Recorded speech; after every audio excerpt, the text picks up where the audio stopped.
Let's talk about the book of Revelation.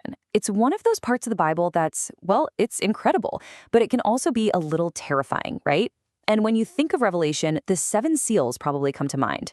For a lot of people, they're basically a countdown to the apocalypse. But what if there's a totally different way to look at them? Let's dig in. It all kicks off right here. The Lamb opens the seal, and this voice that sounds like thunder just rips through the heavens. I mean, you can just feel the weight of this moment, can't you? You know something huge is about to happen. And that really is the million-dollar question we're exploring here. Are the seven seals a roadmap to global destruction? Or are they unveiling something else completely? Let's take a look at the clues for a different and maybe even surprising interpretation. So there are really two main ways to look at this. On one hand, you've got the common view. The seals are basically cosmic containers, and breaking them unleashes the four horsemen and all sorts of plagues on the world. But the interpretation we're diving into suggests something radically different. What if the seals aren't about destruction at all, but about revealing the divine authority of Christ?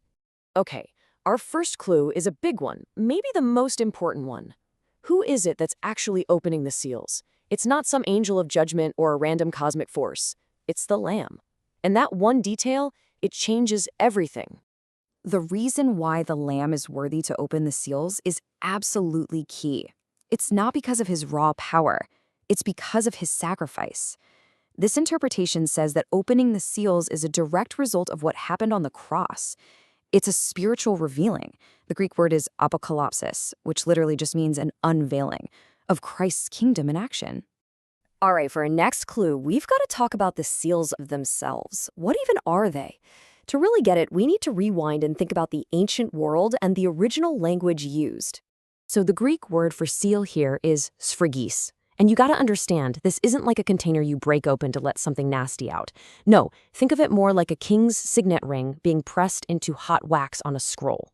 The whole point of a signet wasn't to release something from a document, but to stamp it with the king's full and total authority. A signet seal like this had three main jobs. 1, it proved a message was the real deal, authentic. 2, it showed who owned it. And 3, it protected whatever was sealed. So, if the seals in Revelation are actually signets, then when the Lamb breaks them, he's not breaking the world. He's revealing God's plan, a plan that's authentic, divinely owned, and totally protected. Now for our last clue, and this one is probably the most mysterious of all. As those first 4 seals are opened, these 4 living creatures, or beasts, speak with that voice of thunder. So, who or what are they? The Bible gives us these 4 really distinct, powerful images: a lion, a calf, a creature with the face of a man, and a flying eagle. You know, for centuries, people have debated what they mean. But one thing is for sure, they are incredibly important. They're the ones announcing the action. So, who are these creatures? Are they angels? Some kind of symbolic force?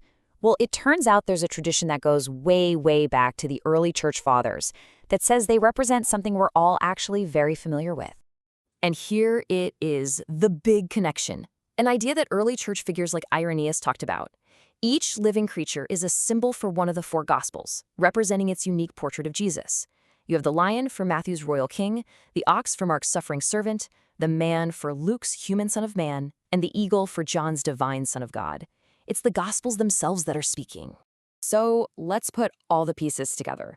You have the slain lamb, you have the signet seals of authority, and you have the 4 Gospels announcing the action. When you put all that together, a completely new picture of the 7 seals starts to emerge. Remember that noise of thunder we started with? Well, in this light, it's not the sound of impending doom at all. It's the powerful sound of the gospel itself, declaring the king's authority to the entire world. And what is that thunderous voice saying? It's saying, "Come and see." Think about that. That's not a command to brace for impact or witness destruction. It's an invitation to see the work of Christ, to see his authority revealed through the testimony of the Gospels.